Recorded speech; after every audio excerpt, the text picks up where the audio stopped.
Welcome to Forbes Newsroom. Joining me now is Forbes contributor Toni Fitzgerald, who covers the business of television. Toni, thank you so much for joining me today. Thank you for having me. Of course. So Netflix recently made a huge announcement regarding introducing an ad-related tier. Can you expand on that? Sure. So there had been speculation that this was going to happen for some time. Netflix has hinted at it for a while and then came out and said earlier this year that it was on its way. Some of the really salient points for the new tier are it's about half the price of the original. It's going to be $6.99 per month. There will be about 4 to 5 minutes of ads per hour. And Netflix says that it has already sold out of the initial inventory. So clearly there's a huge interest in it from advertisers. And when will this ad-supported tier debut? So it's going to begin rolling out a little later this year in November. Well, actually, I guess that's not too much later. We're already midway through October. So it's going to roll out in November. And on the earnings call yesterday, Netflix said it doesn't anticipate that it's going to have a huge impact on its fourth quarter numbers. It's more of a rollout that we'll see the impact of in the coming year. And let's say you get the ad-supported tier. How many ads can you expect to watch in an hour of viewing? So there should be about, I would estimate, probably 10 to 12 per hour. They're going to make it so 4 to 5 minutes. Usually the average ad is about 30 seconds, but we are talking about Netflix, which has always been an innovator. So you might see a little bit of creativity with those ad pods. They will probably space it out. You won't expect to see them all at once. You'll see it interspersed throughout your viewing. And speaking of the creativity, I know Hulu has the option for some ads that the user can pick the ad experience. Do you think Netflix will roll out something similar? So I don't see that happening with the initial ads that get rolled out with the service in November, but I imagine that in the coming year we can see a lot of different experiments. Netflix has always been known for its innovation. And while they're coming to the advertising party late, I imagine that they have a lot of ideas to keep viewers engaged. Those Hulu ads are great because they really force you to interact with the content. And as we know, the more a user interacts with an advertiser, the more they're going to remember them. And that is the goal. That makes a happy advertiser. So I'm interested to see what comes out of Netflix in the coming year. And just yesterday, Netflix announced in an earnings report that they actually gained 2.4 million paid subscribers in the third quarter. So this is a reversal from Netflix losing subscribers in the last 2 quarters. So because of that subscriber gain, do you think that this announcement to incorporate an ad-supported tier is a little too soon? I don't. I think that one hallmark of Netflix has always been get ahead of the game. If you look back to when they introduced, first streaming content moving from the DVD by mail model, and then began producing their own original content, they've always been a little bit ahead of the marketplace. You do not want to get behind here. You do not want several quarters worth of declining subscriptions because that's harder to crawl out of. I will point out that the growth was very impressive, but a lot of it came from overseas, where Netflix is still, it's younger than it is over here. It's been around longer here, so they're still looking to reverse that tide in North America. I think they only had about 100,000 new subscribers during third quarter versus 1.3 million in, for example, Asia Pacific. So they're getting ahead of things. They want this to go smoothly. The easier that it goes, the better it will be received by Wall Street. And Wall Street was very excited yesterday by, that reversal of the subscribers decline. And can we take a step back here and discuss why Netflix was losing subscribers in the first place? Because ever since it went to streaming, this is pretty unprecedented for the streamer. Yeah, so it had been 10 years since Netflix had seen a decline in subscribers. There are a number of things at play here. I think first and foremost, we cannot discount the impact of the pandemic on this and basically everything happening in media. So during the pandemic, people were inside all the time, they were bored. They boosted their streaming subscriptions. Netflix saw an unprecedented rise in subscribers during that period. And so I think some of this is just a natural balancing out of the marketplace. That sort of growth is not sustainable over the long term, especially when restrictions were limited, people started going outside, they started doing things again. I think the secondary thing, and this is going to continue to be a factor, is the greater competition that Netflix has been facing over the past few years. When it launched House of Cards, it was really the only streamer in the marketplace that had original content, and one of only three for a while, along with Amazon and Hulu, that offered new shows. Now it seems like you have a new destination for streaming launching just about every week. I mean, we've had Disney Plus, we've had Apple Plus TV, HBO Max, Peacock, Paramount Plus. Could go on and on. Some of these are lower priced services that also have ad-supported tiers already. That has sort of softened up the marketplace for Netflix. People are starting to get a little more used to watching the ads again. I think competition is a great thing always for industries. So we will see over the next few quarters what the most important factor was in those declines, but I do think the competition is going to continue to be something to watch. So we're going to keep watching this, but do you think that the first 2 quarters of this year with the subscription decline, do you think that's just a temporary hiccup, or is that going to be more of the trend going forward for Netflix? So I think that fourth quarter will really be where we see where it lands. There is a good chance that it could continue to grow. The streaming service has some big shows coming up. There's still a lot of buzz around the Jeffrey Dahmer show. There's a new season of Bridgerton. There's a lot of things coming up, and Netflix does tend to rise and fall a lot on the content.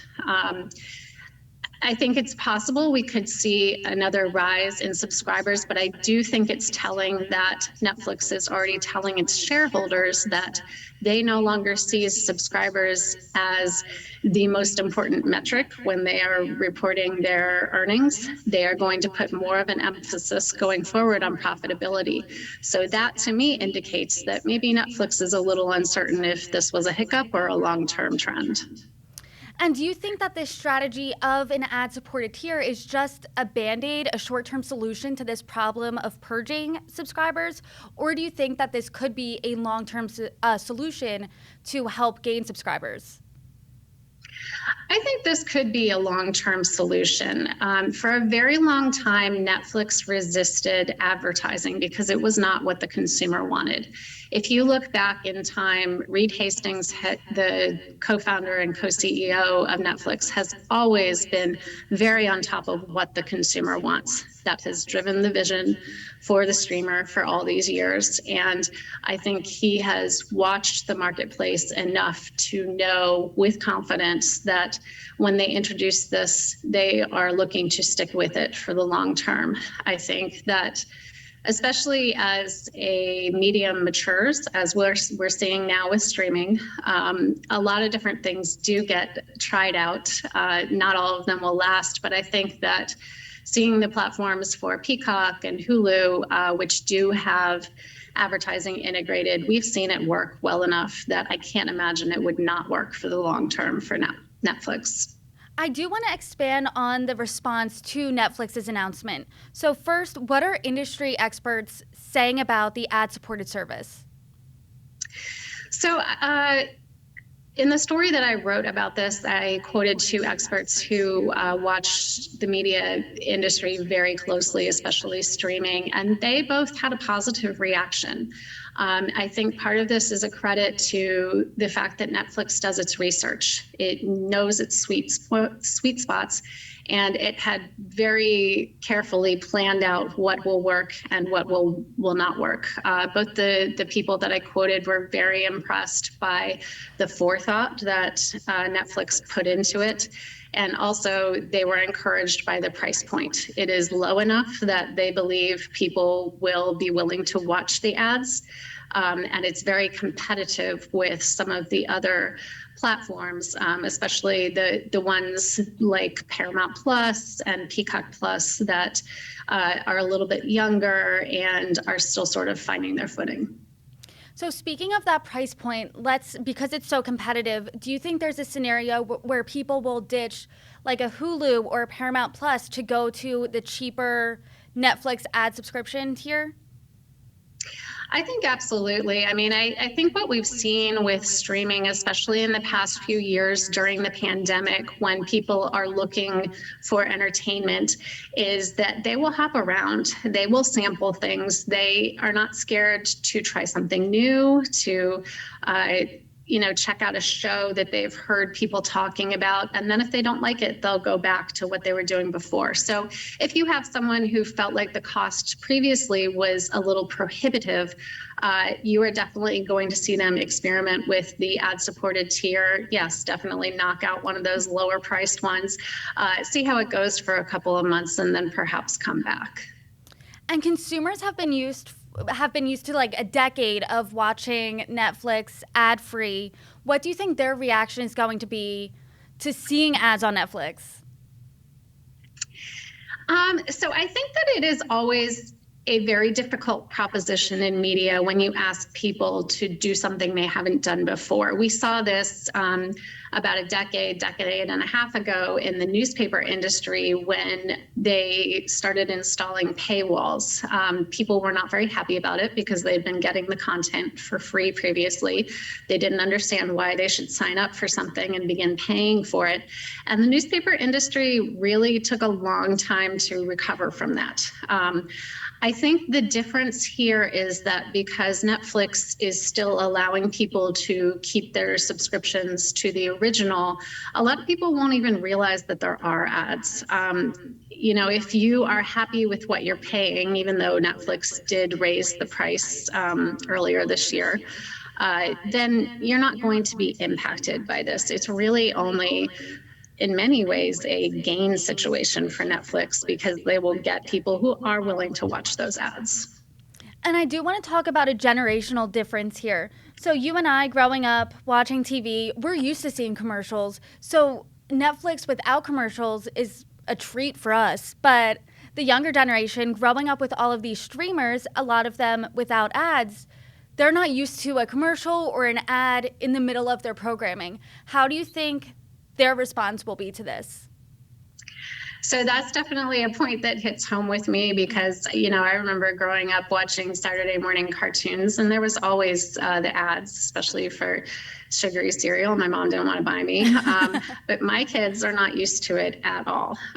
You put an ad in the middle of a Hulu show, and they're like, "What's going on?" I do think that there could be some reaction from Gen Z on this. Now, for a good portion of those people, their parents are still paying for their subscriptions. It's something where, if mom and dad decide that we're going to go to the ad-supported tier, well, at least I'm getting Netflix. So I think there could be definitely some pushback. You'll probably hear about it on social media. There's going to be TikToks about it. But I don't think that it'll make an appreciable difference in the business model for Netflix. And do you think, like you were saying, people might drop down? How many subscribers do you think would drop down from the regular Netflix subscription to the cheaper price point for the ad-supported tier? So I think that that's going to be something to really keep an eye on. We don't really have a model for this. We are not sure what it's going to look like because This isn't something that has happened before with one of the major streamers. Amazon, does not run commercials in its programming, and Hulu always has. Now, Hulu did introduce a commercial-free version a little bit into its run, but that's obviously a lot different than going from no commercials to having commercials. I would guess that they are going to see more of just gaining new people to the tier rather than attracting those who already have subscriptions to change what they're doing, because like I was saying earlier, those behavior changes are a lot harder to implement. But it's definitely going to be something that Netflix keeps an eye on, and it'll impact as well the price of the tier moving forward. If they feel like they have enough wiggle room and maybe people are dropping down, they might end up raising the price on it if it's something that people will pay for. Well, we certainly have a lot to keep our eye on when this debuts in November, and I hope you come back to talk about it with us then. Toni Fitzgerald, thank you so much. Thank you.